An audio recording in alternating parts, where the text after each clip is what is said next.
esse bate-papo. A gente está gravando esse bate-papo. E essa conversa, né, esse diálogo vai estar disponível no YouTube, caso alguém queira ter acesso, fez a pergunta e não conseguiu estar presente aqui hoje. Então, é isso. Eu vou apresentar as meninas rapidinho novamente. A Ana Cláudia, ela é estudante de medicina no 5º período pela Universidade Brasil. A Daniela, ela é ginecologista pela Faculdade de Medicina da USP e é especialista em saúde feminina. Então, vocês podem me corrigir caso eu tenha falado alguma coisa errada, mas não tem problema. A gente vai iniciar com a Ana Cláudia conduzindo as perguntas para a Daniela, e a gente pode, ao final da fala dela, tirar mais alguma dúvida, a gente pode mandar algumas perguntas no chat também. E é isso. Se vocês podem se apresentar novamente, meninas, caso sintam necessidade. E é isso. Oi, boa tarde, tudo bem? Meu nome é Daniela, eu sou médica ginecologista obstetra, pós-graduada pela USP em sexualidade. E venho trabalhando com isso já tem aí 3 anos quase. Na verdade, como ginecologista há muito mais tempo, né? E especificamente na área de sexualidade há uns 3 anos.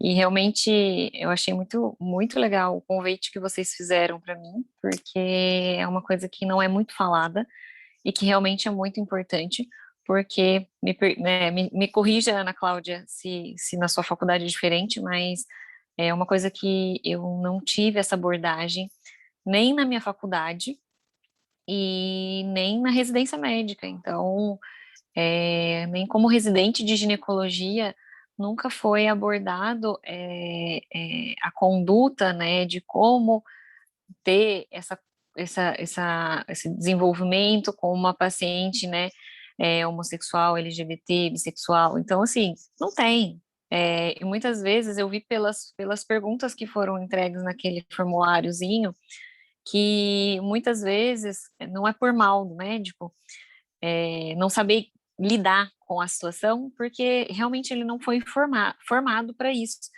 E foi uma das minhas necessidades, e foi por conta isso foi uma das coisas que me fez procurar estudar mais sobre sexualidade, porque tanto para casos de dificuldades em problemas sexuais mesmo, tá? Desde mulheres heterossexuais até bissexuais e homossexuais, a gente eu não sabia lidar com problemas de sexualidade, né?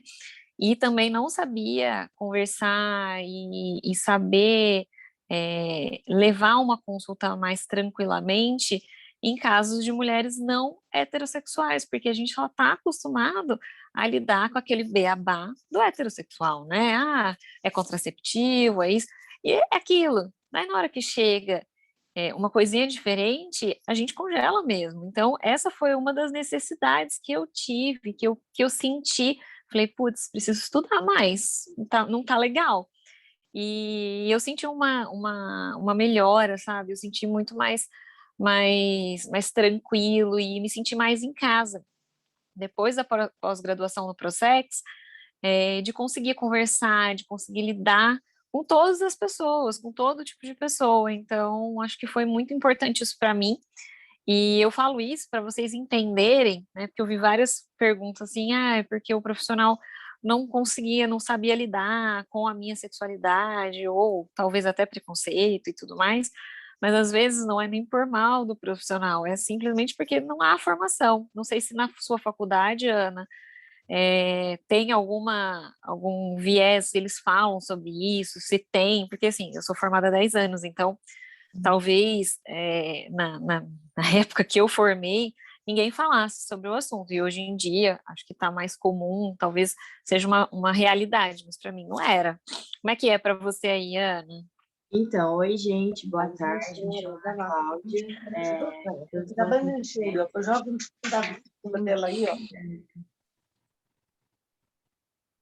estou no quinto semestre de medicina. Então, isso era até uma questão que eu ia te perguntar, que eu tinha colocado aqui. Como foi para você na sua formação? Porque até hoje É assim, eu sinto É zero, muita né? falta. É zero, eu sinto muita falta disso. E aí eu pensei, às vezes é só na minha faculdade, né?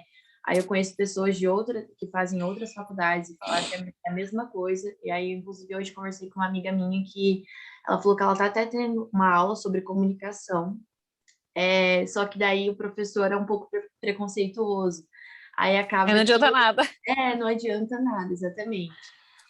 Mas É, falta muito isso, como vai ser essa relação médico-paciente, sabe? Sem preconceitos, livre de preconceito, assim, não tem. Então é é, bem triste. é difícil a gente aprender a lidar com diversidades. E isso não só falando de sexualidade, em tudo, tá? Você vai ver que na sua carreira profissional, a gente, nas primeiras vezes que você vai lidar com qualquer tipo de diversidade, você vai dar uma travada. Mas eu acho que cabe a nós correr atrás e aprender, né? Uhum, Certas coisas. E foi isso que eu vi muita necessidade, porque como ginecologista, eu trabalho com isso todo dia. Então, eu atendo mulheres com dificuldades na sexualidade, independente da sexualidade dela, se é homo, se é bi, se é heterossexual. Então, todos os dias eu recebia mulheres com dificuldades, né, de libido, de orgasmo, e, sinceramente, eu não sabia lidar mesmo. E tudo que eu tinha visto de parte de sexualidade na faculdade e na residência foi muito superficial.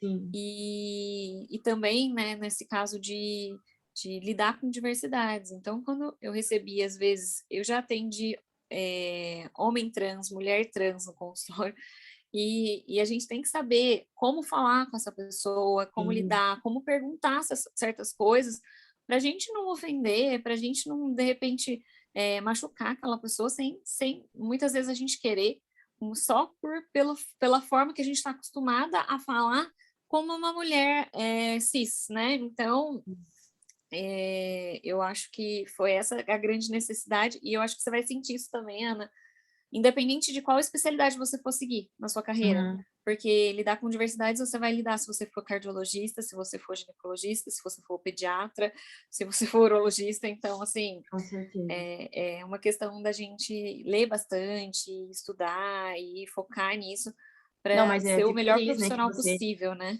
Sim, e não são todos, né, que faz como você, que procura, que estuda, que Pois busca é, conhecimento. exatamente. Que bom Nossa, que. o meu áudio ficou tão baixinho agora, deixa eu. Acho que tá normal para nós aqui, Daniel. É engraçado que eu tô vendo vocês duas falando sobre essa questão e eu vim aqui hoje, na realidade, pensando muito mais como paciente e não que eu tenha ignorado a parte de vocês, mas é porque nunca passou mesmo pela minha cabeça. Eu imaginei que a questão da faculdade para vocês seria um pouco dificultosa, né? Que esse tipo de acesso você não de acesso a esse tipo de ensino, a esse tipo de contato é muito difícil, até porque a gente consegue debater sobre sexualidade, sobre gênero, é um discurso muito atual e por muitas vezes as faculdades estão muito atrasadas com o presente, né? Então o ensino está muito atrasado, então a gente acaba esbarrando nessas questões. Imagino que para vocês seja bem difícil mesmo, que vocês têm que correr atrás por fora.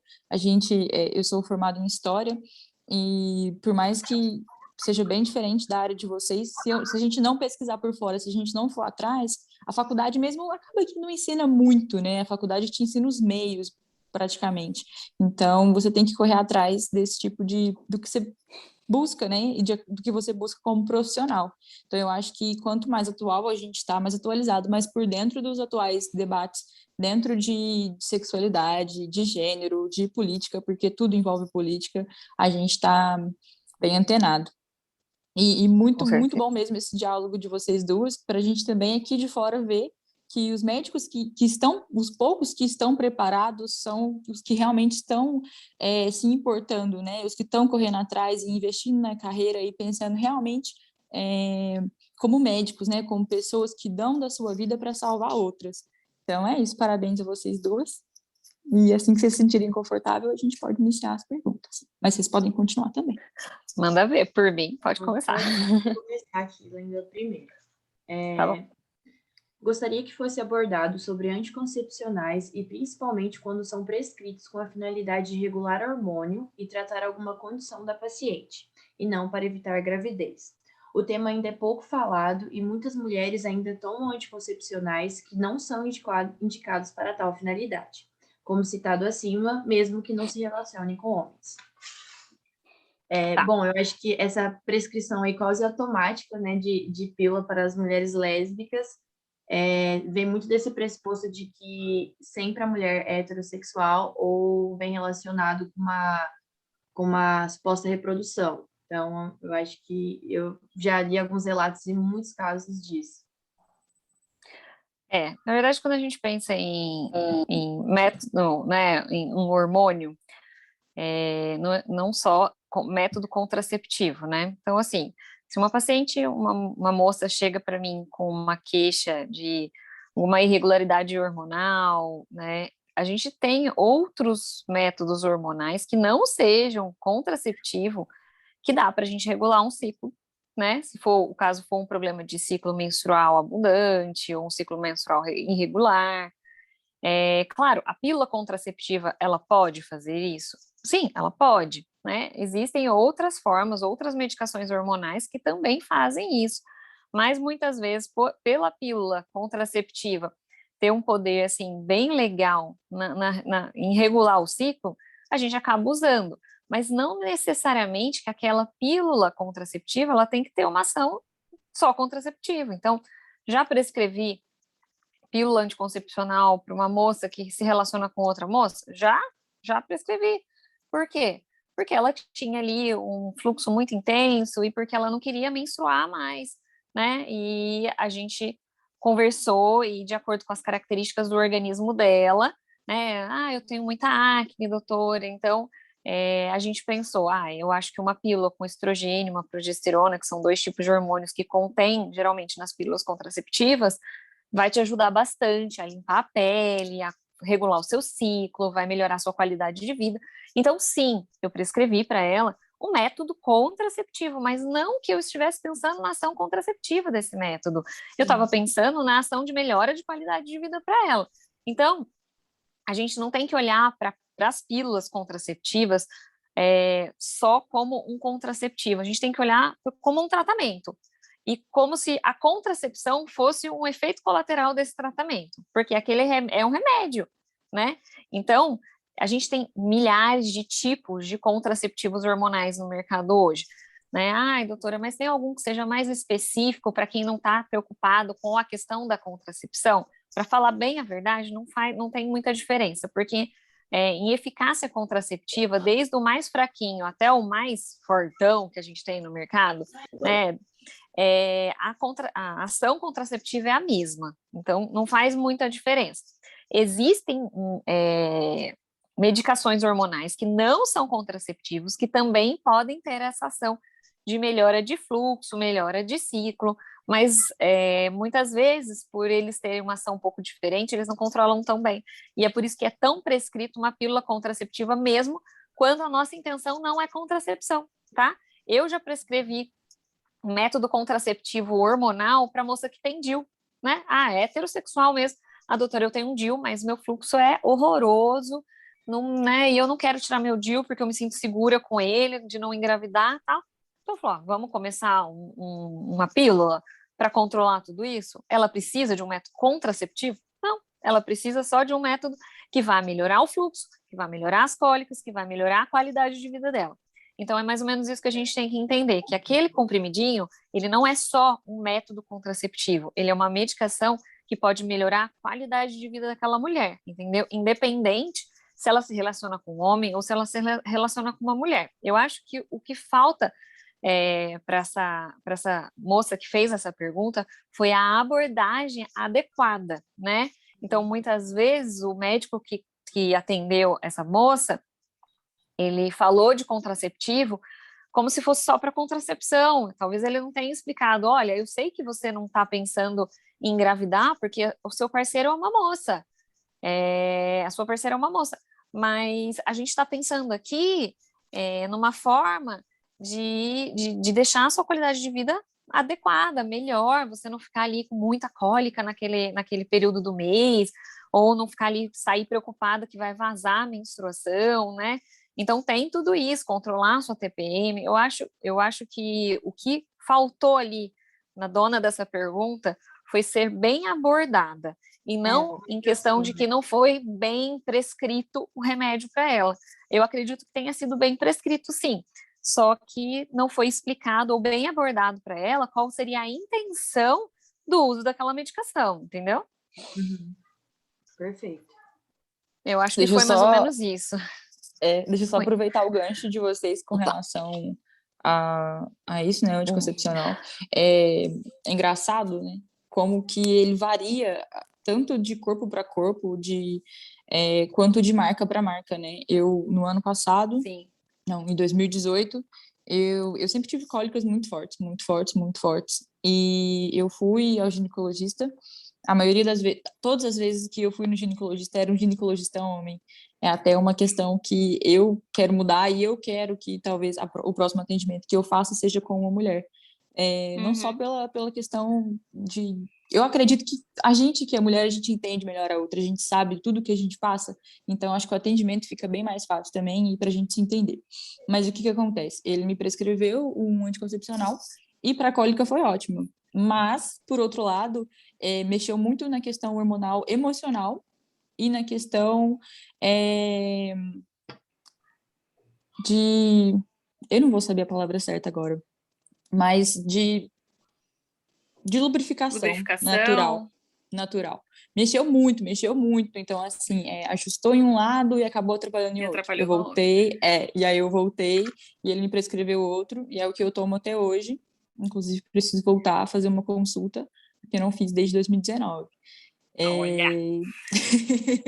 Então, assim, não específico para essa parte, né? Eu digo. Então, só para fazer um comentário também, que como é prejudicial quando a gente para por conta própria, né? Em dezembro do ano passado, eu resolvi. Não ia mais tomar anticoncepcional. Parei. Parei em janeiro, fevereiro, março. Em março, eu parei no hospital porque eu não aguentei de cólica. Eu tive uma cólica tão forte que foi assim, a dor mais terrível que eu já senti na vida. A Bruna tá aqui, ela lembra direitinho. Mas aí eu voltei pro mesmo, mais uma vez, sem ter ido numa consulta. Então, assim, acredito que seja totalmente prejudicial para o meu corpo, tanto essa pausa sem ter sido prescrito, né, quanto ter voltado sem ter sido prescrito mais uma vez. Então, só um comentário, assim, com relação a isso. Brenda, eu entendo completamente. Na verdade, assim, todo contraceptivo que tenha hormônio, independente de ser, na verdade, qualquer medicação que tenha hormônio, independente de ser um contraceptivo ou não, ele pode afetar a libido, sim. Então, até as medicações hormonais que nem sejam contraceptivos, eles bloqueando o ovário, diminui a nossa produção de estrogênio e de testosterona natural, ele pode alterar a libido e pode alterar a lubrificação. Então, isso que você falou é uma grande verdade, tá? E é o que eu falo. Quando a gente precisa usar um hormônio, a gente coloca na balança os prós e os contras, né? Então, assim, o hormônio te ajudava a melhorar suas cólicas, melhorava o seu fluxo, mas diminuía a sua lubrificação, talvez a sua libido. E o que a gente tem que fazer é colocando na balança e ir procurando um que tenha menos efeitos colaterais e que te ajude mais. Então, eu tenho pacientes que a gente tenta 1, 2, 3, até a gente encontrar um que seja melhor para o organismo dessa mulher. Muitas vezes a gente não consegue achar um método hormonal que fique adequado. E aí a gente vai pensar em outros métodos que existem, tá? Para ajudar a controle de fluxo. Mas realmente não é porque ele te prescreveu o anticoncepcional errado, ou a pílula errada, ou a medicação errada. Não. É porque não dá para a gente saber, sem, né, testar muitas vezes, se aquele método vai ser bom para você. É claro que quando a gente faz a escolha de um método para uma paciente, a gente tem uma série de coisas que a gente avalia, tipo porte físico, idade, né, comorbidades, para a gente poder indicar essa medicação. Mas, de qualquer maneira, a forma com que o seu organismo vai reagir a esse hormônio, não dá para eu saber. Infelizmente, a gente ainda não consegue descobrir antes de testar. E aí, aquela questão de tentativa e erro. Deu errado? Vamos lá, vamos trocar. Até aquele que você fala, olha, tem mais coisas boas do que coisas prejudiciais. Vou te dar um exemplo. Eu tomei anticoncepcional 8 anos da minha vida. 8 anos. E quando eu comecei a tomar método contraceptivo, eu ainda não tinha vida sexual. Por quê? Porque meu ciclo era bagunçado, né? E aí, falar, vou tomar um anticoncepcional para melhorar meu ovário micropolicístico e lá. Então, quando eu comecei a minha vida sexual, eu já tomava pílula. E eu falei que foi muito, eu sempre falo que foi muito engraçado quando eu parei de tomar. Porque eu descobri uma sexualidade em mim que eu não sabia que existia. E foi muito incrível isso. Porque, para mim, assim, eu tinha vida sexual, era jovenzinha, né? Então, os hormônios, apesar do anticoncepcional, tinha aquele fogo do início de todo relacionamento. Então, assim, não era um problema para mim. Mas, aí eu, né, me casei, depois eu resolvi colocar um DIU. E eu coloquei um DIU sem hormônio e parei de tomar pílula. E quando eu parei de tomar pílula e, né, senti aquela libido toda aflorada em mim. Falei, gente, gostei disso. E foi uma coisa assim que eu descobri em mim mesmo. Então, essa questão de usar hormônio realmente interfere e muito. Então, quando a gente não está pensando em questões de contracepção, a gente sempre procura, talvez, outras formas que não sejam hormônio mesmo, para isso, e se não tiver jeito, a gente vai usar o hormônio. Mas a gente sempre pensa nesse tipo de outra abordagem para não interferir nessa questão de libido, que faz total diferença, convenhamos, né? Exatamente. Posso passar para outra, então? Nossa, É correto a pergunta de quantos parceiros teve e a pergunta de qual frequência se Você relaciona precisa, sexualmente? você precisa sair, Daniela? não, é que meu áudio está muito baixo, não sei o que está acontecendo, deixa eu só... Acho que pra gente tá Eu acho que é normal, pra, pra mim tá bom. acho que pra ela. Eu acho que é a saída Coloquei pra ela que aqui. tá ruim. É que se eu não coloco no fone, ele fica muito baixo, mas já deu, já. Pronto, Você vamos pode lá. repetir a Desculpa, pergunta, Fábio. Vou Isso. por favor? repetir. É correto a pergunta de quantos parceiros teve e a pergunta de qual frequência se relaciona sexualmente? Olha, não é correto, nem deixa de ser, nem é incorreto, na verdade. Eu pergunto esse tipo de coisa para paciente, não para todas, mas depende, pensa comigo. Se eu estiver abordando, né, se eu estiver conversando com uma paciente que vem com uma queixa de uma doença sexualmente transmissível ou alguma lesão que eu esteja desconfiada que seja alguma coisa sexualmente transmissível, eu preciso saber do histórico sexual dela. Então, às vezes é importante para mim saber se ela tem ali uma troca muito intensa de parceiros, né? Não quantas vezes ela tem relação sexual, porque isso é o de menos. Para mim, o número de parceiros ali em um período de tempo seria muito mais importante de que se ela transa todos os dias, 2 vezes por dia ou uma vez por semana, tanto faz, né? Então, acho que depende do tipo de problema ou do que eu tô querendo investigar nessa paciente. Às vezes eu pergunto, né? Quantos parceiros já teve? Até mesmo para questões assim em mulheres heterossexuais. O Ministério da Saúde diz que a gente só precisa colher Papa Nicolau acima de 25 anos.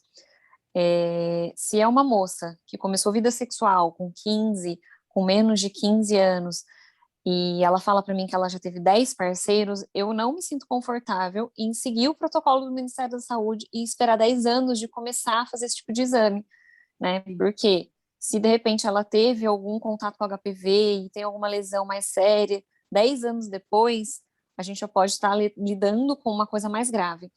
Então, geralmente, quando a moça é muito jovem e a gente começa a conversar e eu percebo que ela já teve alguns parceiros, eu preciso perguntar.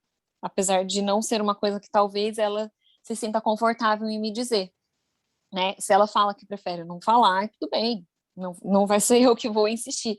Mas algumas vezes a gente precisa perguntar assim. Não é uma coisa de rotina, não é uma coisa que eu pergunto para todas as minhas pacientes, mas dependendo do que eu estou lidando, eu acho que é importante sim.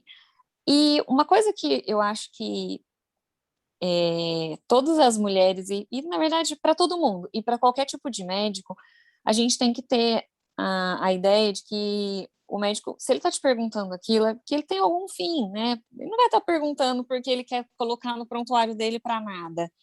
Então, seja quantos parceiros você tem, ou seja se você come açúcar, ou se você faz atividade física, né? Porque Pode ser que para você, que de repente né, é homossexual ou é bissexual, ou sei lá, teve 20 parceiros, mesmo heterossexuais, fazer essa pergunta, né, seja uma coisa que te incomode responder. Assim como para uma pessoa gordinha, se eu perguntar para ela quantas vezes por semana você come doce, vai incomodar ela responder. Só que o médico não está perguntando aquilo porque ele quer tocar na ferida da pessoa, entendeu? Ele está perguntando aquilo porque talvez seja importante para a anamnese dele e para a conduta que ele vai dar, entendeu?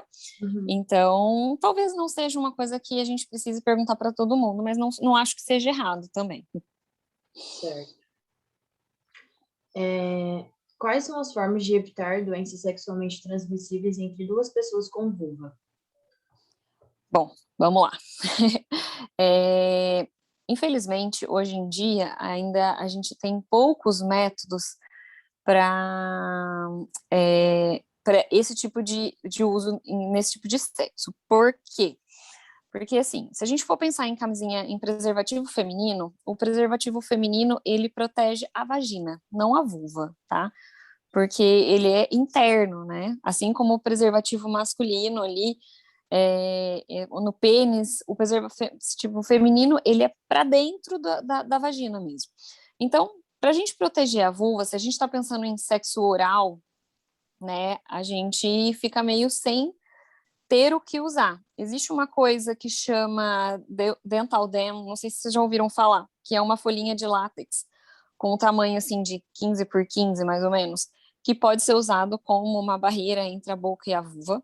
Isso para sexo oral entre o homem e a mulher e entre duas meninas, né?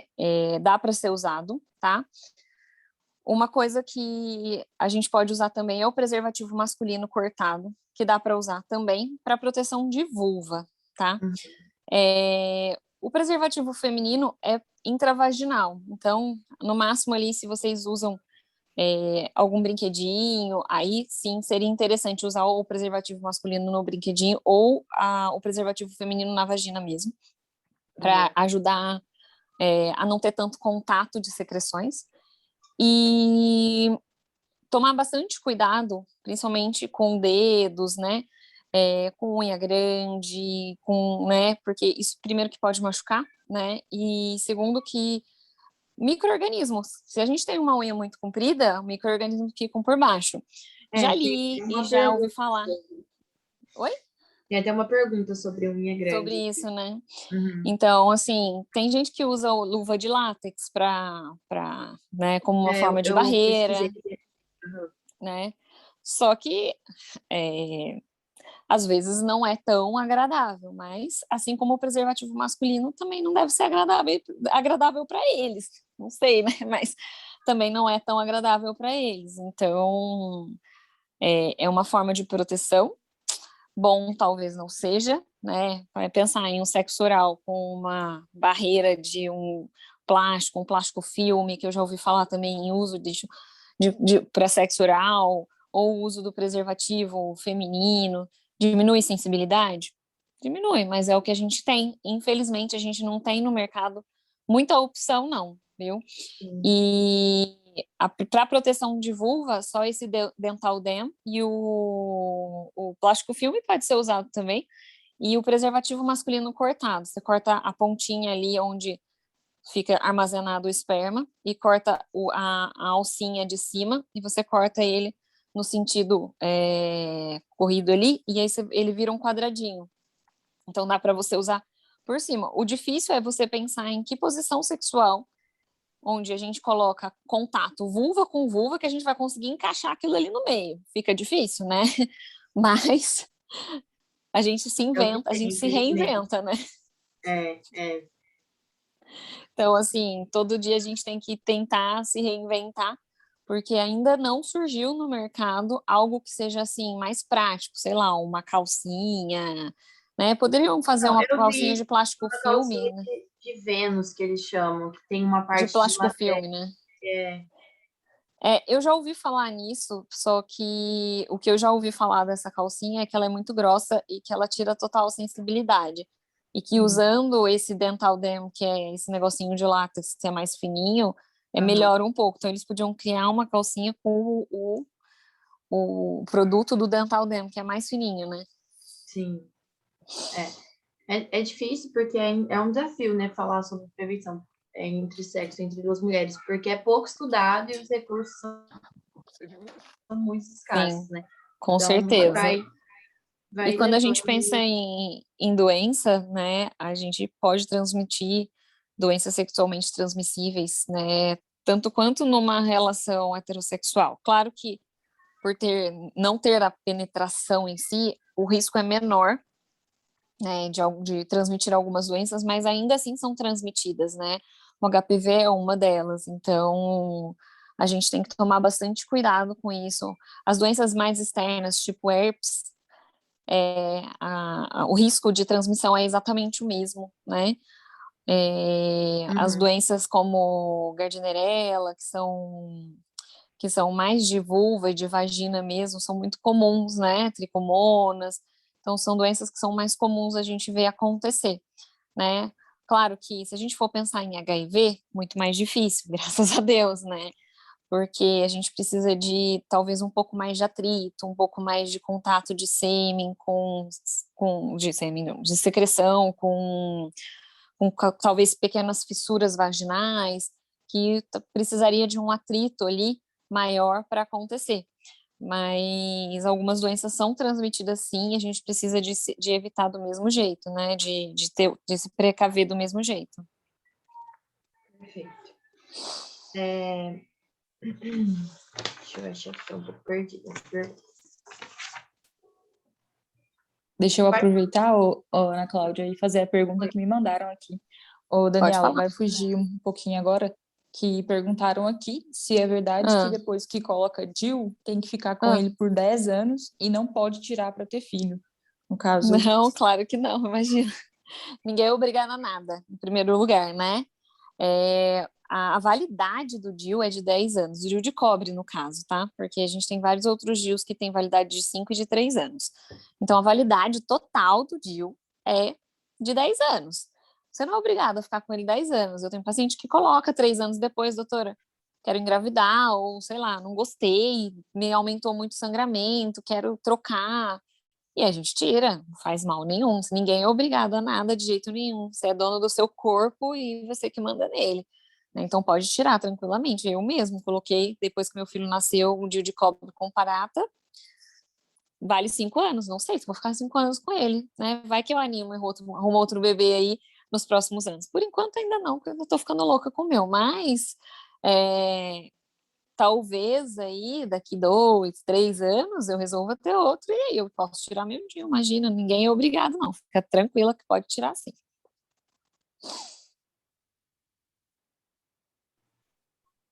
Mais alguma, Brenda? Não, é só um complementozinho também ao assunto anterior, né? Quando você falou da Fala. questão de unha, eu vi que no formulário também tem uma pergunta falando sobre tamanho de unhas e uso de esmalte, né? Se isso pode ser prejudicial. O uso de esmalte, não, na verdade, a não ser que a outra pessoa tenha, sei lá, uma alergia àquele tipo de esmalte e aí entre em contato com a mucosa vaginal e possa causar alguma alergia. Mas o grande problema do uso de esmalte é que ele esconde a sujeira debaixo da unha, né? Então, sempre que a gente usa esmalte escuro, tipo o meu assim, a gente tem que tomar bastante cuidado se debaixo da nossa unha não tá ficando nenhuma sujeirinha. Porque quando a gente tá sem esmalte, é verdade, a gente consegue ver que tá, ai, tá um preto aqui, coisa feia, né? Que sujo e tal. Agora, se a gente tá com esmalte vermelho assim, igual o meu, você não vê, né? Parece que tá tudo limpinho e pode não tá. Tá sim, viu, gente? Mas pode não tá. Então, isso pode estar carregando ali uma contaminação, mudança de flora de pH vaginal, e aí, de repente, candidias de repetição. Por quê? De repente, porque até na própria masturbação, não precisa nem ser a parceira, não, viu, gente? Pode ser a gente mesma, a gente levando, né, de repente, micro-organismos externos para dentro da nossa vagina na própria masturbação. Então, tem que tomar bastante cuidado com isso. E o tamanho, quanto maior a unha, mais coisa cabe embaixo. Então, mais cuidado. E se arranhar, né? Porque você tá com uma unhona. O canal vaginal é formado por uma mucosa super fininha. tem que tomar bastante cuidado para você não se machucar e não machucar a sua parceira. Uhum.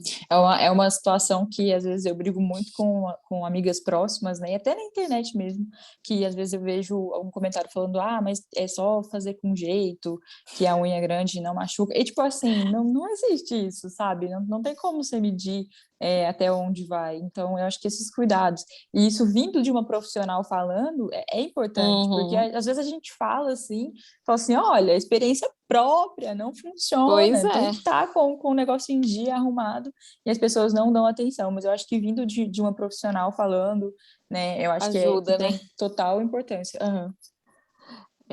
Uma coisa que esses dias eu falei, eu tava na minha manicure e a secretária dela colocou aquela unha de gel enorme, assim, desse tamanho. Eu olhei para ela e falei, menina, como é que você lava a sua periquita? Porque eu teria medo de me arranhar com essa unha desse tamanho, não dá nem para lavar a periquita direito. Aí ela começou a rir, ela, não, dá sim, eu lavo só com essa partinha da mão aqui. Eu falei, mas tem muita dobrinha ali, Flor, você não consegue. Como é que você lava a sua periquita com uma unha desse tamanho? Ela ainda fez aquele estilo, não sei os nomes de estilo de unha, que parece uma ponta assim, sabe? Estileto, que ela chamou, estileto. Aí eu falei, como é que você lava a periquita? Meu Deus, vai cortar a sua periquita no meio. Aí ela, não, dá sim, Dani. Eu falei, bom, né? Sei que cada um tem a sua periquita, que se cuide, né? Mas são coisas que são um pouco difíceis mesmo. Tá. Diga. Pode falar. Não, pode falar. Quais os tipos de doenças podem ser transmitidas no sexo entre mulheres? Todas. Todas podem, tá? A gente está lidando com transmissão de fluidos corporais.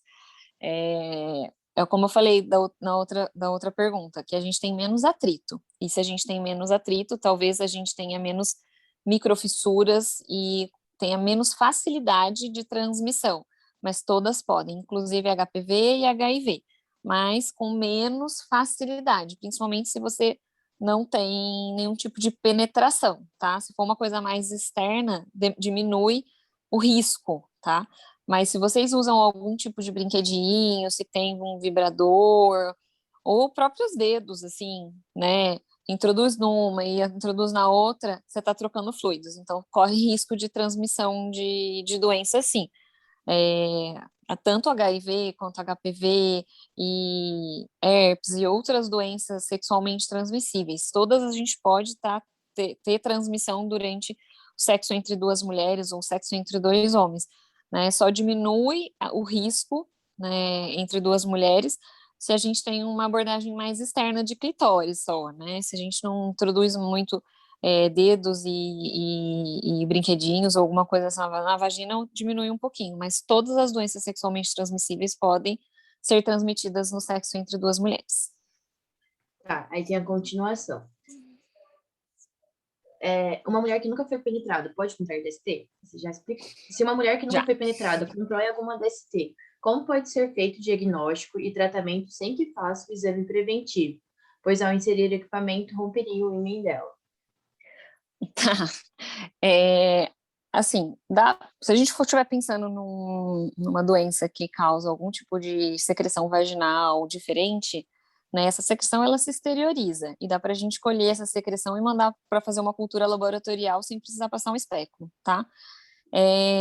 Se de repente ela aparece com alguma lesão de vulva, né, uma lesão, sei lá, uma verruga ou uma úlcera, como uma herpes, externamente a gente consegue ver. Se a gente acha uma verruga, que é uma lesão típica de HPV, a minha grande questão é se, de repente, a gente tem HPV dentro do canal vaginal, né? E aí eu ia ter que perguntar para essa menina se tem, de repente, introdução né, algum brinquedinho ou de próprios dedos. Doutora, mas o dedo é bem mais tranquilo do que, de repente, ter que passar um espéculo ali, né? E hoje em dia existe espéculo de virgem, né? Que é um espéculo bem pequenininho que a gente usa para conseguir atingir esse colo do útero sem, de repente, romper o ímã, que não é confortável de ser feito esse exame, mas num último caso de a gente ficar muito desconfiado que tem alguma lesão no colo do útero dessa moça, sim, dá para a gente fazer, sem romper este ímen, né? Então, não é um exame super confortável, não. Mesmo porque nem para mulheres super sexualmente ativas, né, com parceiros masculinos, o Papa Nicolau, os exames vaginais não são agradáveis. Imagina para uma moça que tem ímã. Então, agradável não é, mas tem como se fazer sim. Além de que a gente tem vários exames de sangue, né, que a gente consegue identificar doenças sexualmente transmissíveis. Então, tem vários exames de sangue que dá para fazer, avaliação de conteúdo vaginal, investigação ali, inspeção da própria vulva, então, e de outros sintomas, dependendo da doença, causam outros sintomas que a gente vai avaliando também. Mas isso não é um mistério assim que, ai, não tem o que ser feito. Tem o que ser feito sim, tá? Fica tranquila. Deixa eu ver. Então, eu acho que finalizou as perguntas, porque bastante se repetiu. Falei demais. Não, tá tranquilo, até porque eu tenho algumas aqui. Algumas Maravilha. bem específicas. Tá bom, manda aí. Tem uma pergunta aqui que foi na questão da mulher, né, numa relação de pênis e vagina, se a mulher transa enquanto no período menstrual, se tem chance dela engravidar. Tem, mas um risco muito pequeno. Por quê? Se a gente está pensando no período menstrual, a gente está pensando que ela já ovulou. Quando a gente pensa no seu ciclo menstrual, a ovulação ela acontece numa média ali de 14 dias depois do primeiro dia da sua menstruação, tá? Então, se ela já está menstruando, é porque ela ovulou lá atrás, tá? Mas o nosso organismo, infelizmente, não é um reloginho. E pode acontecer dessa mulher ovular atrasado e a menstruação dela, por algum descontrole hormonal, descer. Ou, às vezes, ela nem estar menstruando, ela só está tendo um escape e parecer que seja uma menstruação. Então, assim, é muito difícil de acontecer dela estar tendo uma relação sexual menstruada e engravidar, mas não é impossível.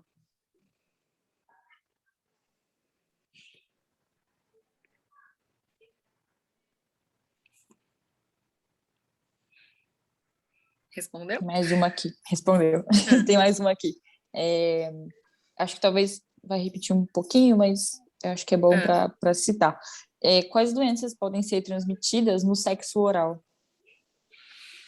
No sexo oral, HPV pode ser transmitido no sexo oral. O herpes genital, ele não é o mesmo herpes labial, né? Eles são da mesma família, mas não é o mesmo vírus. Então, mesmo que a pessoa esteja com herpes labial, ele não vai ser transmitido pelo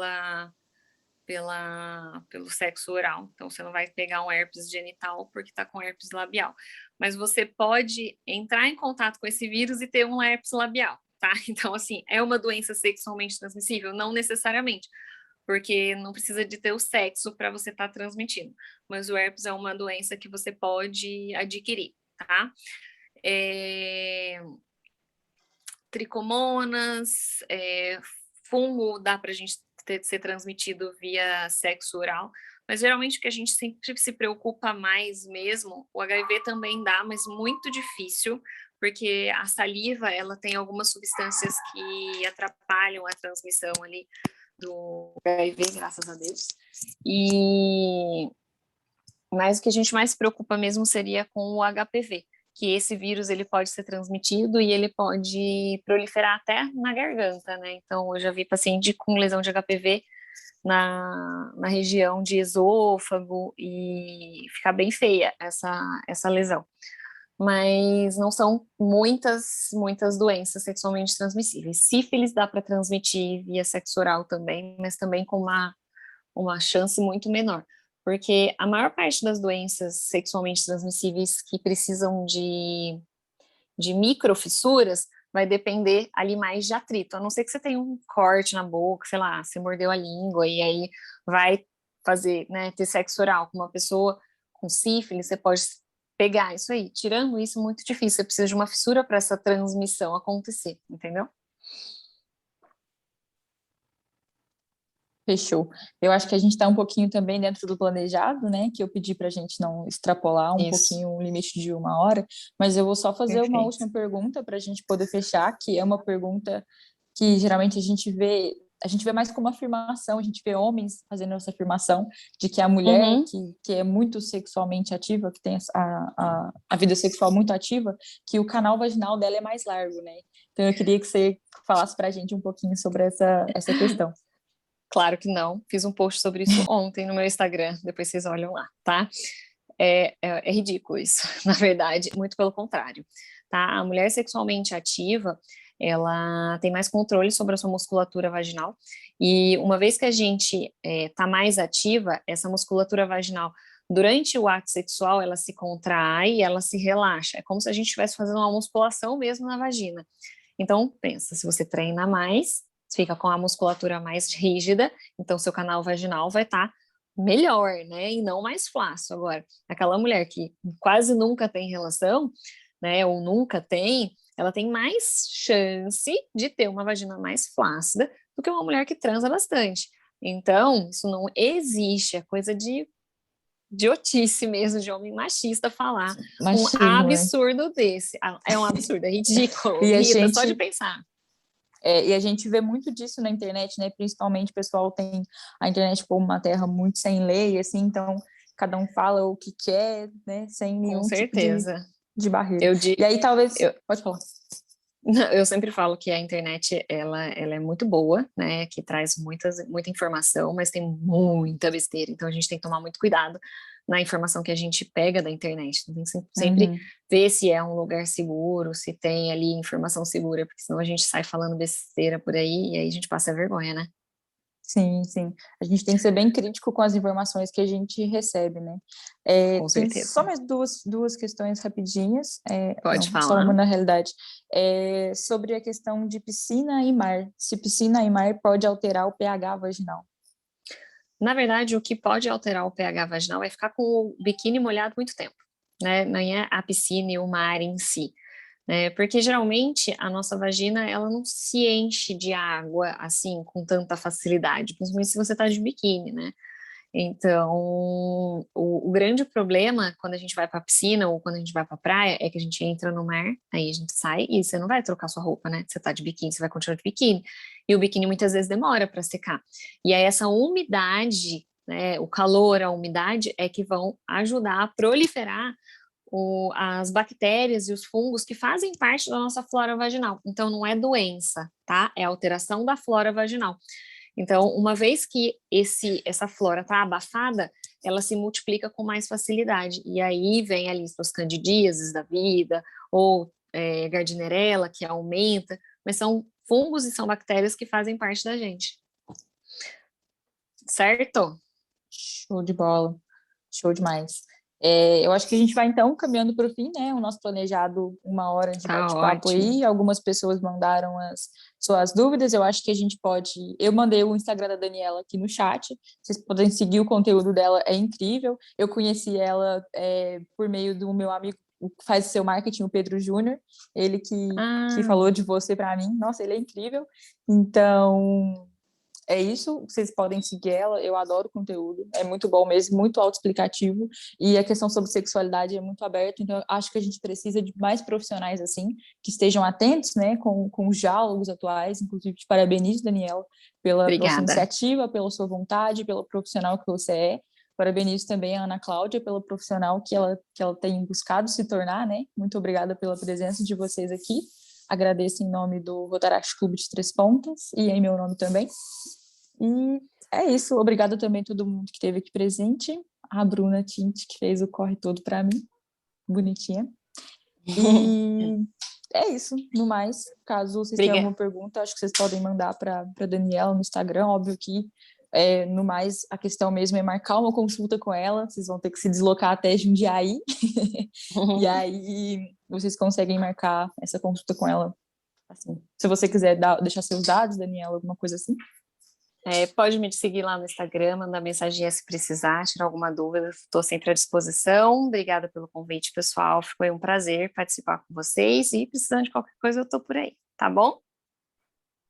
Queria agradecer também pelo convite, fiquei muito feliz. Fiquei muito feliz também com as falas da Daniela. E é isso. É isso. Pessoal, a live não, perdão. Esse debate vai ficar disponível no YouTube do Rotaract Clube de Três Pontas, então a gente divulga o link para vocês depois também. Muito obrigada. Tchau, tchau. Boa noite.